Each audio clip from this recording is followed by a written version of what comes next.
नमस्कार दोस्तों, मैं दिग्विजय सिंह आप सबका बहुत स्वागत करता हूं दिग्विजय इकोनॉमिका में। कैसे हैं आप लोग? कैसे चल रही है आपकी जीत की तैयारी?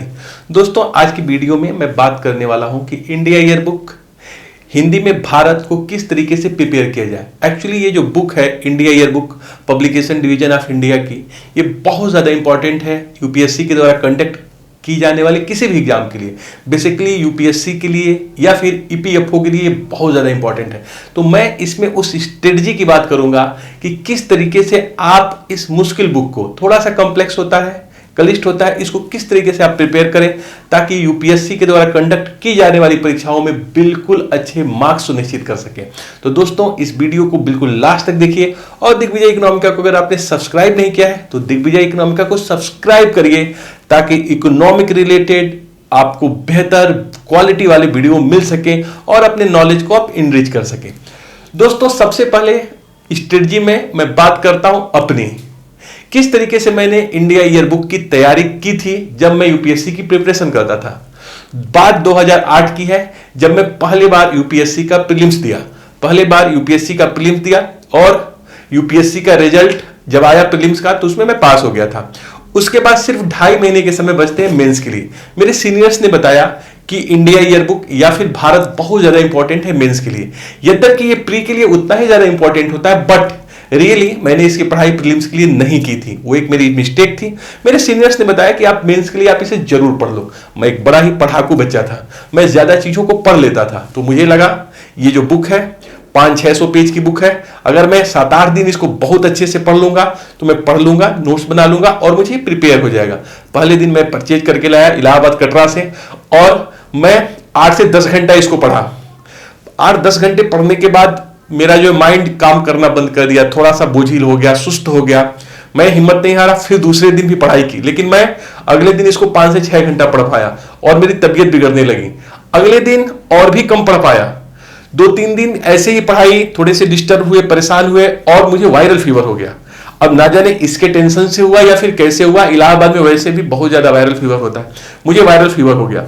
जब भी मैं बीमार पड़ता था तो एक ही तरीका समझ में आता था, घर भाग जाओ मम्मी के पास, पापा के पास गोरखपुर में। तो मैं तुरंत जो है चौरी चौरा ट्रेन पकड़ के जाने लगा। रास्ते में एक स्टेशन बनारसी पड़ती है, मोदी जी की एरिया, वहां पे मैं उतरा तो वहां पे मैं एक दृश्य देख के बड़ा ही अवाक रह गया। मैंने देखा कि एक विदेशी व्यक्ति, फॉरेनर्स, वो इंडिया ईयर बुक को लिया हुआ था और उसे पलट रहा था। ये देख के मैं बहुत ज्यादा परेशान हो गया। मुझे लगा क्या संघ लोक सेवा आयोग फॉरेनर्स को भी अब अप्लाई करने का मौका देने जा रहा है क्या, कि ये पढ़ना शुरू किया है। बड़े क्वेरी से मैंने उससे पूछा, why are you reading such book? उसने कहा, I want to know about India, I want to know about agriculture of India, industry of India, tourist place. तब मुझे समझ में आया कि इंडिया ईयर बुक की पढ़ाई करनी कैसी चाहिए। एक्चुअली जब हम लोग इंडिया ईयर बुक को पढ़ते हैं, बिना किसी मसाले की बुक है, कोई इसमें आपको मसाला नहीं मिलेगा, बिल्कुल fact to the point, government की प्लान क्या है, गवर्नमेंट क्या सोच रही है, डिफरेंट सेक्टर का डेवलपमेंट क्या होगा, उसके लिए कौन से प्लान बनाए जा रहे हैं, उस सेक्टर में क्या डेवलपमेंट अब तक हुआ है, इस वर्ष में क्या हुआ है, पिछले वर्षों में क्या, पूरा का पूरा एक फैक्ट है। एनालिसिस कम है, फैक्ट्स ज्यादा है, योजनाओं के बारे में ज्यादा है, अपने सारे इकोनॉमी के कंपोनेंट के, देश के कंपोनेंट के बारे में दिया हुआ है। अगर आप देश को जानना चाहते हैं तो जिज्ञासा के लिए इंडिया ईयर बुक को पढ़िए। कभी भी आप परीक्षा के लिए इसको पढ़ेंगे तो यह मुश्किल हो जाएगा। इसलिए मेरी आपसे सलाह है कि हम भारत के नागरिक हैं और हम लोग भारत के एक एक्टिव सिटीजन हैं। हम लोगों को हर चीज जानना चाहिए, जानना चाहते हैं। आप देखते हैं कि आप पापा जो है बैंक पीओ हैं, फिर भी वो पेपर को कितने अच्छे से पढ़ते हैं। भैया जो है रेलवे में जॉब करते हैं, लेकिन पेपर के लिए देखिए कितने ज्यादा परेशान रहते हैं कि पेपर आए पढ़े। एक अभिरुचि है कि हम जाने घटनाओं को, हम जाने देश के बारे में। दोस्तों, उस दिन मुझे समझ में आया कि अगर हम भारत के बारे में जानना चाहते हैं, भारत के राजनीतिक संरचना को जानना चाहते हैं, भारत के राष्ट्रीय प्रतीकों को जानना चाहते हैं, भारत के भूगोल को जानना चाहते हैं, भारत के पर्यावरण को जानना चाहते हैं, कृषि को जानना चाहते हैं, कॉमर्स को जानना चाहते हैं, जनसंचार को जानना चाहते हैं, आवास को जानना चाहते हैं, पर्यावरण को जानना चाहते हैं, साइंस को जानना चाहते हैं, प्रौद्योगिकों को जानना चाहते हैं, अगर आप शिक्षा के बारे में जानना चाहते हैं तो ये आपको सिखाता है इंडिया ईयर बुक कि एक्चुअली अगर आपको जानना है भारत को और एक भारत के आप सजग नागरिक हैं, अलर्ट सिटीजन है, तो आपको इस उद्देश्य से इसको जरूर पढ़ना चाहिए। अगर एक फॉरेनर्स आके इंडिया को जानने के लिए इसको पढ़ सकता है तो हम भारत के एक अलर्ट सिटीजन से क्यों नहीं पढ़ सकते?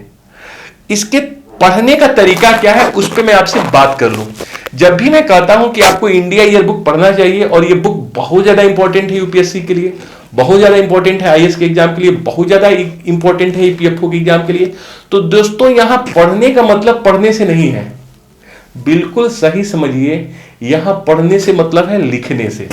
इस बुक को आप पढ़िए मत, इस बुक का आप नोट्स बनाइए, इसको लिखिए।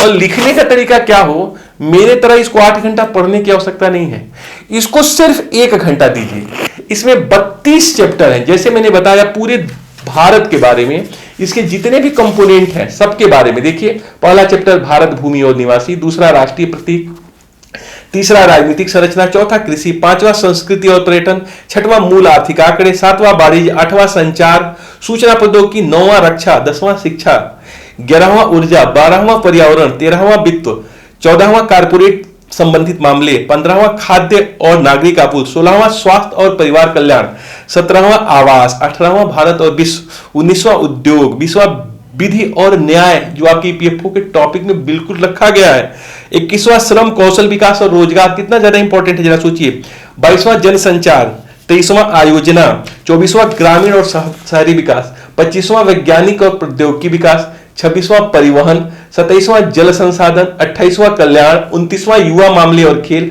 30वां राज्य और केंद्र शासित प्रदेश, 31वां राष्ट्रीय घटनाक्रम क्या हुआ पिछले साल, और लास्ट 32वां चैप्टर सामान्य सूचना से संबंधित है।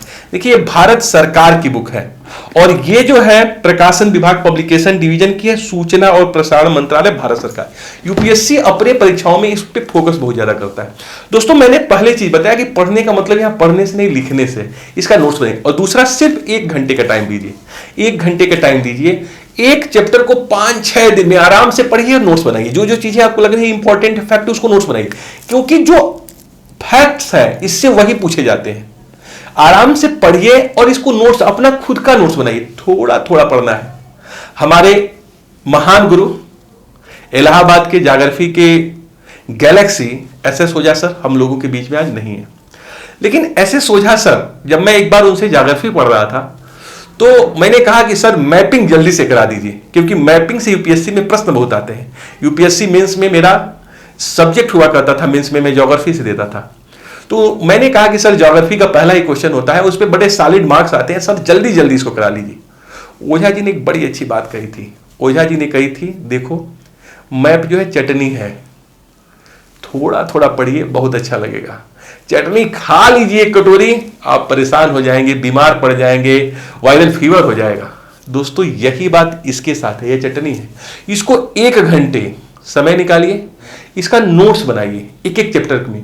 और जिन चैप्टर्स में गवर्नमेंट की प्लान बहुत ज्यादा इंपॉर्टेंट है, जैसे एग्रीकल्चर आप पढ़ेंगे तो एग्रीकल्चर को इनरिच करने के लिए गवर्नमेंट कौन प्लान लेके आ रही है, इन्वायरमेंट को बेहतर बनाने के लिए गवर्नमेंट कौन सी योजनाएं लेके आ रही है, गवर्नमेंट विज्ञान और प्रौद्योगिकी में कौन सी नीति लेके आई, शिक्षा में नई शिक्षा नीति के बारे में कितना अच्छे से दिया हुआ है। इन तमाम तरह की चीजों को अगर आप पढ़ेंगे तो उन योजनाओं पे जरूर फोकस करिए, क्योंकि ईपीएफओ में तो उस प्लान डेवलपमेंट के ऊपर पूरा का पूरा आपका सिलेबस है।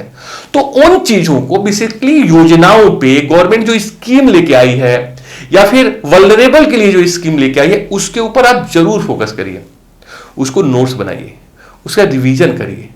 इंडिया ईयरबुक को पहले आप समझिए कि मुझे इसलिए सिर्फ समझना है क्योंकि मुझे भारत के बारे में जानना है, और भारत के बारे में जानना बहुत अच्छी बात है। तो इसको आप लोग एक दृढ़ संकल्प, विल पावर को स्ट्रांग करके इसको समझने में, इसको लिखने में, इसको नोट्स बनाने में जुड़ जाइए।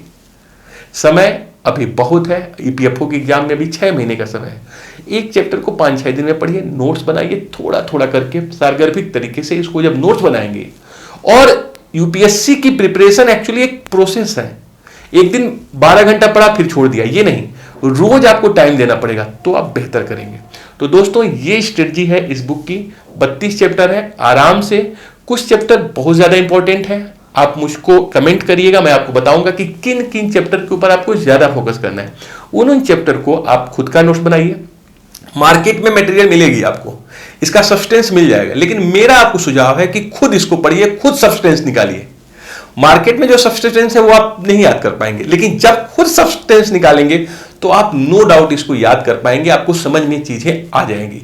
तो इस रणनीति पे अगर चला जाए, थोड़ा थोड़ा पढ़ा जाए, चीजों को लिखा जाए, तो ये आपके लिए कभी भी हेडक नहीं होगा। ये एक ऐसी बुक है जो बोझिल है, उबाऊ है, पढ़ने में प्रॉब्लम होती है, लेकिन अगर आप इसे थोड़ा पढ़ें, लिखें ज्यादा, तो आपके लिए ये बुक आसान हो जाएगी और आप बहुत अच्छे से इसमें आए हुए प्रश्नों को कर पाएंगे। तो दोस्तों ये रहा मेरा सजेशन।